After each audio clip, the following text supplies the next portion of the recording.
Okay, this time we try to talk about how to be able to speak English. So, is it okay? Yeah, sounds good. Thank you so much. So, let's see. I've been living in Japan my entire life, but right now I can speak English pretty well. And, Japanese people often say that my English is pretty good. And, there are so many things I have done so far. For example, online English lesson, and I talk to myself in the shower pretty much every day. And these two things are what I do usually. So, can you tell me good ways to improve your speaking skills? Yeah.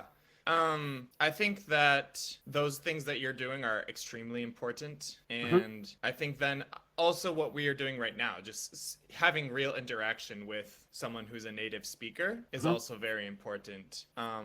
And for me, I would also add on to that, if you can't be doing, a lot of face-to-face conversation with real people, I think that listening to English or whatever, the target language that you're studying is very important. So, like for me, learning Japanese, I would listen to audio lessons all the time. And then even nowadays, I watch a lot of anime in Japanese with English subtitles, but I'm still hearing the Japanese and getting that exposure all the time. So that really helps for me to like hear that pronunciation and get that constant input. And then it helps me remember the words, but also just know how to pronounce the words and speak in a way that sounds more Japanese. So I think it's probably the same thing with English. If you spend a lot of time watching English movies or listening to English podcasts or videos or whatever, that constant exposure I think will also help with pronunciation and intonation and just sounding natural when you speak, in addition to helping you remember the words. But Yeah, I think, yeah, that's true. Immersing yourself in the language is very important. So that's true. Absolutely. So don't you look up words when you are watching like videos? No? Yeah, sometimes, yeah.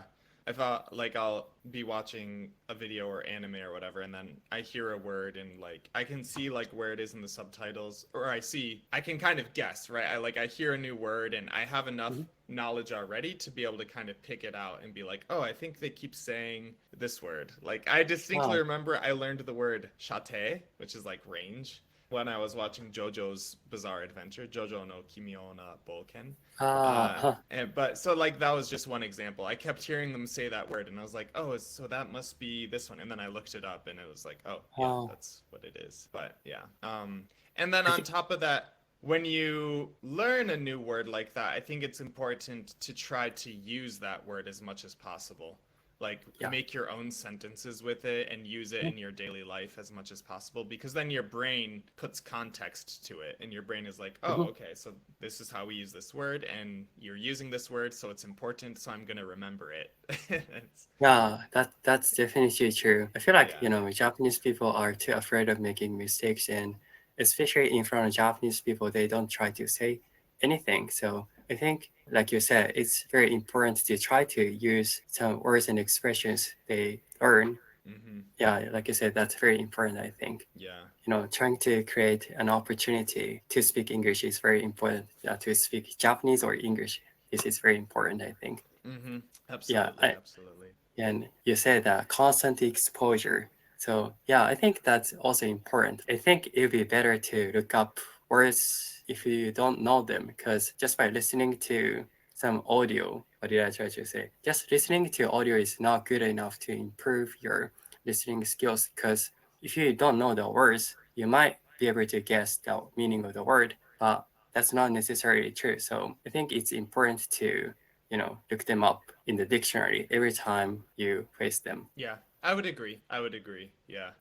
There's a lot to be said, though. I think even if you're not like improving your vocabulary Mhm. from listening or whatever, even if you're not doing that, even if you're not looking up the words, I think there's still a lot to be said for just listening and training your brain to be Mhm. able to learn the language and listen to the language. And then you're still working on understanding and comprehending whatever words you do know. So, but then if you do actually look up the words, then that's even way better, because then you're also improving your vocabulary at the Mhm. same time. Yeah, Yeah. I think the number of vocabulary is very important in conversation, because if you don't know the word, that word becomes just noise. So Yeah. Yeah, exactly. Yeah, yeah. I was just thinking, like, on that topic, then, like, the more words you know, then the easier it is to pick out new words. Yeah. Because if I have, like, if there's a sentence there with 5 words and I don't know any of them, like, it's like, I don't know. But then if I know, like, 3 of the words and then I hear 2 new words that I don't know, it's still like, oh, I don't, wait, where does that word start and where does that word end, you know? But if I know every single word except for 1 word, then it's very obvious and it's like, oh, this is the one single thing that I did not understand and I heard it clearly, like that's the one part I didn't understand, so now I can go and look that word up and then boom, now I know a new word. So yeah. Yeah, that's true. That's true. I feel that way too. Because when I was beginner, it was very difficult to catch what other people were saying. But right now, I became advanced, so I know most words which other people are saying. So I think my listening skills got better, even though it's not perfect. But you know, when I have a conversation with someone, I don't get into trouble usually. Right. There's still a lot of room for improvement. Improvement though. Yeah. Have you ever studied pronunciation? I mean, I feel like I didn't have to spend as much time studying pronunciation because Japanese only has, I think, one kind of sound that we don't have in English, which is just the rarirureiro, like those ones. So I didn't have to spend a whole lot of time studying pronunciation in terms of the actual just characters like katakana or hiragana. But I guess for me, I did have to understand like kind of the way the patterns in the intonation in Japanese, like how a lot of times we say kare wa suki desu. Like it kind of, a lot of times it kind of goes up and then down and things like that. Like, but also I guess there are some things like, especially words that have the same spelling, the same characters, like ame and ame. Like knowing the difference between those is kind of important because then, you know, you're either saying candy or you're saying rain, based on how you pronounce it. So I often hear that non-Japanese people have a hard time differentiating ame and ame, ame and ame. yeah, it is hard. It's hard, yeah. So but fortunately a lot of times you can tell just on context, based on the context of the sentence, right? Like ame ga futteru, right? Like you wouldn't say, in most cases you wouldn't say it's raining candy. So it's, Yeah, that's true. although that would be very fun. Yeah, everyone understands based on the context. So for me, you know, as you know, R sound and L sound are very difficult for Japanese people. And even now, I think I can pronounce L sound and R sound pretty good. But even now, I still have a hard time differentiating R sound and L sound, even now. Yeah. And I think it's hard for a lot of Japanese people to pronounce them, but also even to hear the difference, right? Because I've had a lot of my other students have struggled with that. They can't tell the difference between right and light, for example. But yeah, so that's interesting as well. Yeah, that's interesting. Let's see. Have you ever taken online Japanese lessons before? No? I have. Have you? Actually, I do. Every week, I just kind of like what we're doing right now. I meet with a tutor for Japanese every week for 1 hour. Wow, I didn't know that. Yeah. So you speak Japanese every week. Right. Yeah. Interesting. So do you think that your Japanese has been getting better? I think so. It's definitely harder now that I'm not living in Japan anymore because I'm not fully immersed. But I think my vocabulary is definitely expanding. If I'm being honest, maybe like my ability to speak clearly and coherently and smoothly maybe has decreased a little bit since I'm not living in Japan anymore and speaking every day. But I do believe that my vocabulary continues to increase a lot. That's great. Yeah. The number of vocabulary you have has been increasing. Yeah. That's great. Yeah. And just kind of related to that topic, I wanted to mention too before it slips my mind. I read an article one time about studying, and they've done like scientific studies. And I think a lot of people know that studying right before bed is a good thing because like usually the last thing you put into your brain before going to sleep, your brain keeps working on that while you sleep. So like I think a lot of people know that studying right before bed is good.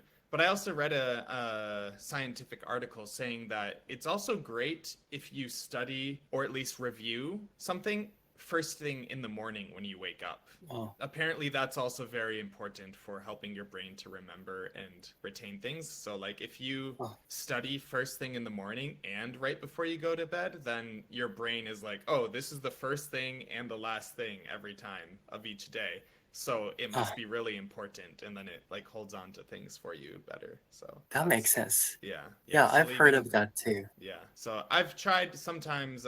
Honestly, I'm not very good at it because I have other things in the morning that I try to do. But sometimes when I learn a new word or phrase or whatever, I'll try to just like first thing in the morning when I wake up, just be like, oh, here's my new word, and say it in my brain a few times and review it. And I think that's one of the good ways to, memorize new words and expressions. But, for me, it doesn't work. Do you know why? Why? I'm a night owl and Right. I'm not awake in the morning. Right. Right. Well, hopefully it probably works whenever you wake up, even if that's the afternoon. Yeah. I don't know. Hopefully. Hopefully. But, like you said, I think it's definitely one of the good ways. I think it's one of the good ways to memorize new things. So, yeah, that's right. I think, in my opinion, repetition is very important to remember things. Because, if you see the same words over and over again, your brain thinks that the information is very important. So, the number, how many times you see the word is very important, in my opinion. Yeah.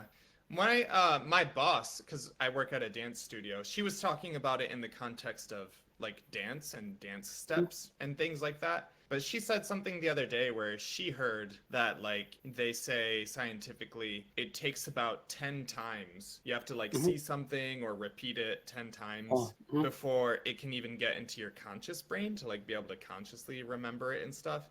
But then I forget what the number was, like closer to like 1,000 or 10,000 times before it can really sink deeper into your subconscious brain. So I thought that was interesting. But it just goes to show that, like you said, repetition is very important, I think. Yeah, let's see. How many minutes left? About 2 minutes. 2.5 minutes. Yeah. Let's see. So, okay, so let's talk about how to improve listening skills. Let's see. I do shadowing to improve my listening skills because, I think that it's important to analyze what kind of things you're not good at. For example, I think there are two things. The first thing is pronunciation. So if you don't know the rules of pronunciation, it's very hard to catch what other people are saying. So this is the first one. And the second thing is vocab. So like you said, the more vocab you have, the easier you can understand other people. So I think these two are very important. So when you do shadowing, you use a script. So you can analyze what you're not good at. So I think shadowing definitely works. And I think, my listening skills got better because of shadowing. So what do you think? Shadowing? What do you mean by that? Shadowing, sorry, my pronunciation is bad, but shadowing is like to pronounce, it's like pronouncing words, it's like pronouncing a sentence right after a native English speaker. So you say something and then I imitate what you say. It's shadowing. Okay. Right. Okay. Interesting. I'd never heard that terminology used for that. Oh, okay. But yeah, I would just, like listen and repeat, basically, right? It's just... Yes. Yeah. Yeah, that seems like that would be very helpful. I did that a lot too when I first started learning Japanese. But anyways, it looks like we're out of time. Yeah. Should we meet again in 2 weeks? Yeah, in 2 weeks. Okay, cool. Thank you, Taku. Thank you so much. Have a good couple of weeks. Bye bye. Bye. Take care. また。またね。現在、英語コーチングの生徒さんを募集しています。英語学習を頑張っているけど継続することが難しい。英語力が伸び悩んでいる。TOEIC のスコアが頭打ちしている。ぜひこのような方は無料カウンセリングへどうぞ。下の概要欄から申し込むことができます。ぜひ無料カウンセリングでお会いしましょう。